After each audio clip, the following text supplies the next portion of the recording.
नमस्ते इन्वेस्टर्स, मैं आशीष मेरे YouTube चैनल में आप सभी का स्वागत करता हूं।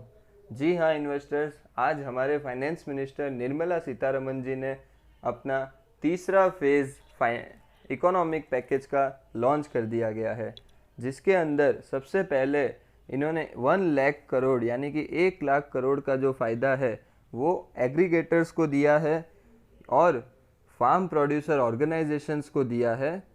फार्म गेट इंफ्रास्ट्रक्चर को मजबूत करने के लिए, कोल्ड स्टोरेज को बढ़ाने के लिए और यार्ड्स और ज़्यादा बढ़ाने के लिए। इसके अंदर जितने भी प्राइवेट स्टार्टअप्स हैं उनको भी इमीडिएटली इसके अंदर जोड़ा गया है, जो वैल्यू एडेड करते हैं, जो क्रॉप के ऊपर कुछ ना कुछ वैल्यू ऐड करके उसको आगे सेल करते हैं, उनको भी इसके अंदर जोड़ा गया है। इसी के साथ दूसरा जो अनाउंसमेंट है वो फूड एंटरप्राइज के लिए है। जितने भी माइक्रो यूनिट लगे हैं जो कि फूड एंटरप्राइज का काम कर रहे हैं, उनके लिए गवर्नमेंट ने 10,000 करोड़ रुपीस का अनाउंसमेंट किया है। ये अनाउंसमेंट बेनिफिट जो है वो क्लस्टर वाइज होगा। क्लस्टर वाइज यानी कि जो स्टेट जिस फूड में एक्सपर्ट है, जिस क्रॉप में एक्सपर्ट है, और ये उन्हीं क्रॉप के लिए एलिजिबल है जो कि हेल्थ और वेलनेस, न्यूट्रिशन या फिर ऑर्गेनिक प्रोडक्ट हो या हर्बल प्रोडक्ट हो, उन्हीं सब प्रोडक्ट के लिए ये चीज़ एप्लीकेबल है। और ये क्लस्टर वाइज होगी। क्लस्टर ये वाइज यानी कि हर एक राज्य अपने अपने एक प्रोडक्ट में एक्सपर्ट है, एक एक प्रोडक्ट के लिए जाना जाता है। उन सभी वैसे प्रोडक्ट के लिए ये 10,000 करोड़ रुपीज़ यूज़ होंगे।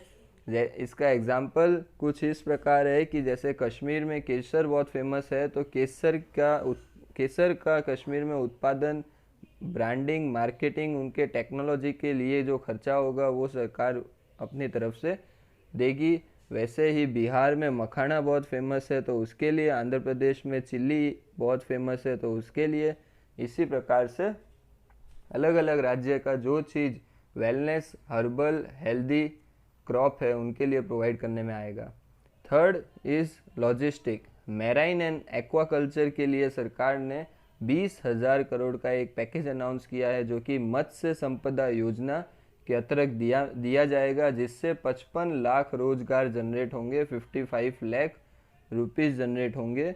ये पैसों का इस्तेमाल करके इंडिया की जो अभी की जो प्रोडक्शन है फिशरीज़ का, वो डबल होके 1 लाख करोड़ का हो जाएगा। और इसका जो इस्तेमाल है 20,000 करोड़ का, वो होगा नए लैब बनाने में, फिशरीज़ के नए वेसल्स बनाने में, और मछुआरों को एक एक पर्सनल बोट देने में काम आएगा। और उस बोट का उसी के साथ इंश्योरेंस यानी कि बीमा, और जो मछुआरा है उसका खुद का पर्सनल बीमा करने में आएगा। तो इसके अंतर्गत ये पैसा यूज़ होगा। चौथा जो है वो दिया गया है फुट एंड माउथ डिजीज़। आजकल हमारे यहाँ पे जितने भी पशु है, चाहे वो शीप हो, गोट हो, बफेलो हो, काऊ हो, वैसे सभी पशु को आजकल एक बीमारी जो चल रही है वो है फुट एंड माउथ, यानी कि उनका मुंह पक जाता है या उनके घुटने पक जाते हैं, जिसकी वजह से वो हाई क्वालिटी मिल्क नहीं प्रोड्यूस कर पाते हैं या हाई क्वालिटी के कैटल नहीं बन पाते हैं। तो उनके लिए सरकार 13,343 करोड़ यानी कि 13,343 करोड़ का खर्चा करके जितने भी पशु हैं उन सभी को टीका यानी कि उन सभी को वैक्सीनेशन प्रोवाइड करेगी। और जिसके अंतर्गत हमारे जितने भी पशु है, चाहे वो भेड़, बकरी, गाय, भैंस कोई भी हो, उन सबको ये टीका लगेगा और सबको इस डिजीज़ से, इस बीमारी से फ्री किया जाएगा। ये ग्रीन जोन में स्टार्ट हो जाएगा जैसे ही लॉकडाउन ओपन होगा वैसे ही। फिफ्थ स्टेप जो लिया गया है उसके अंदर सरकार ने 15,000 करोड़ रुपीस जो है वो डेयरी इंफ्रास्ट्रक्चर के लिए इंसेंटिव के रूप में देने में आए हैं, जिसके अंदर अगर कोई प्राइवेट इन्वेस्टमेंट को भी इनवाइट किया गया है। अगर प्राइवेट इन्वेस्टमेंट कोई करना चाह रहा है तो उसके अंदर भी, जिसके अंतर्गत जो भी इन्वेस्टर अब एक निश प्रोडक्ट, डेयरी के अंदर निश प्रोडक्ट यानी कि चीज़, पनीर या मिल्क पाउडर, ऐसे चीज़ों के लिए जो प्लांट लगाएंगे, प्रोडक्शन प्लांट लगाएंगे एक्सपोर्ट करने के लिए, उनको सरकार अपनी तरफ से इंसेंटिव प्रोवाइड करेगी यानी कि छूट छाट देगी। उसके अंदर ये 15,000 करोड़ रुपीस यूज़ होंगे। सिक्स्थ स्टेप जो सरकार ने लिया है वो है हर्बल प्लांट्स या फिर मेडिसिनल प्लांट्स का उत्पादन बढ़ाने के लिए। जैसे कि 10 लाख हेक्टेयर ज़मीन, अप टू 10 लाख हेक्टेयर ज़मीन सरकार इसके अंदर यूज़ कर रही है, जिसमें मेडिसिनल प्लांट उगेंगे। और इसी के साथ जो हमारी रिवर गंगा है, रिवर गंगा के दोनों साइड 2 तट जो है, यानी कि रिवर बैंक ऑफ जो गंगा है, उनका यूज़ किया जाएगा हर्बल प्लांट बनाने के लिए।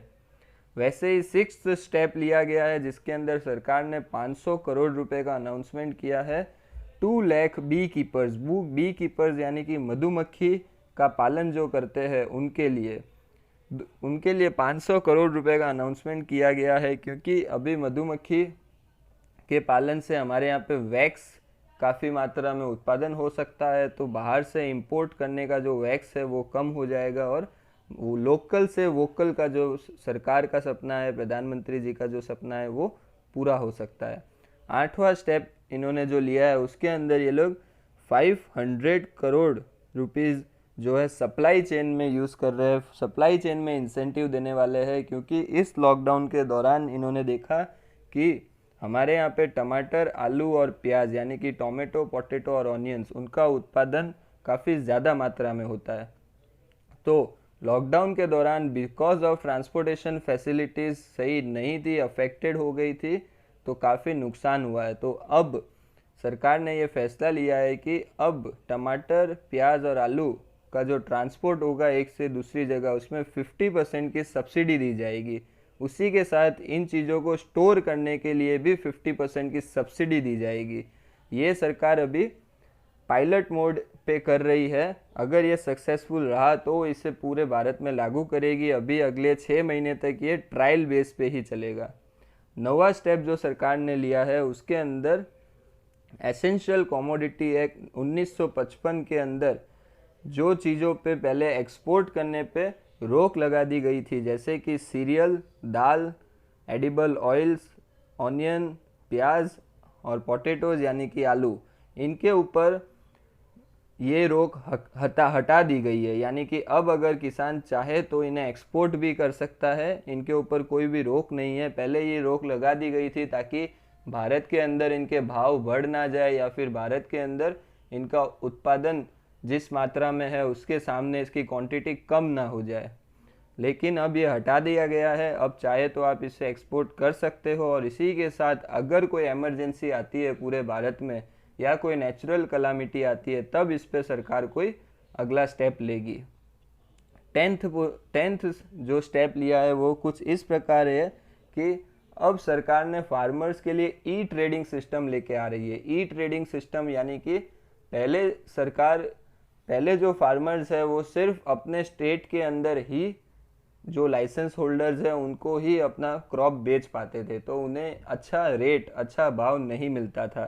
तो उसको हटा के अब सरकार ने ई ट्रेडिंग सिस्टम किया है, जिसके अंदर पूरे भारत की जितनी भी मंडी है उन सभी में से जिस भी मंडी में फार्मर को सबसे ज़्यादा रेट मिल रहा है, वो उस मंडी में अपना जो माल है वो डायरेक्ट बेच सकता है, बिना कोई रोक टोक के, बिना कोई इंटर स्टेट रोक टोक के। वैसे ही अब 11th स्टेप जो गवर्नमेंट ने लिया है, उसके अंदर एक लीगल फ्रेमवर्क तैयार किया जाएगा जो कि सभी किसानों को बहुत फ़ायदा देगा। क्योंकि पहले क्या होता था कि किसानों को ये नहीं पता था कि वो जो फसल उगाने जा रहा है उसे कितनी क्वांटिटी में उगाना है और वो कितने भाव में बिकेगा। तो उस तकलीफ़ को दूर करते हुए अब सरकार ने क्या किया है कि जितने भी बड़े बड़े रिटेलर्स हैं या बड़े बड़े एक्सपोर्टर्स हैं, उनको फार्मर के साथ फसल उगाने के पहले ही कॉन्ट्रैक्ट करा दिया जाएगा कि भाई हम इतने भाव में आपका माल खरीदेंगे और हम इतनी क्वांटिटी इस फसल की खरीदेंगे, इस क्रॉप की खरीदेंगे। तो इससे फार्मर्स को काफ़ी फ़ायदा होगा, ताकि उनको पता होगा कि उनका माल कितने भाव में बिकने वाला है और कितनी क्वांटिटी का रेट, उन्हें कितनी क्वांटिटी उगानी है सेल करने के लिए। तो ये थे आज के 11 स्टेप्स जो गवर्नमेंट ने लिए हैं। इसी के साथ मैं आशा करता हूँ कि आपको जो हमारा ये फेज़ वाइज एक्सप्लेनेशन जो चल रहा है, वीडियो वाइज वीडियो, वो आपको काफ़ी पसंद आ रहा होगा। तो आपका कोई सवाल या कोई डाउट है तो मुझे कमेंट बॉक्स में ज़रूर पूछिएगा और इस वीडियो को शेयर कीजिएगा, ताकि सभी को पता चले कि अब लॉकडाउन के बाद कहाँ पे अपॉर्चुनिटीज़ है। जैसे कि मैं फोकस्ड हूँ एग्रीकल्चर सेक्टर पे, तो एग्रीकल्चर सेक्टर्स पे सभी इन्वेस्टर्स का ध्यान होना चाहिए, क्योंकि वहाँ पे एक बहुत बड़ी अपॉर्चुनिटी आ रही है। इसी के साथ दोस्तों थैंक यू, मिलते हैं नेक्स्ट वीडियो में। और ये वीडियो पसंद आया हो तो इसे लाइक कीजिएगा, चैनल को ज़रूर सब्सक्राइब कीजिएगा। Thank you.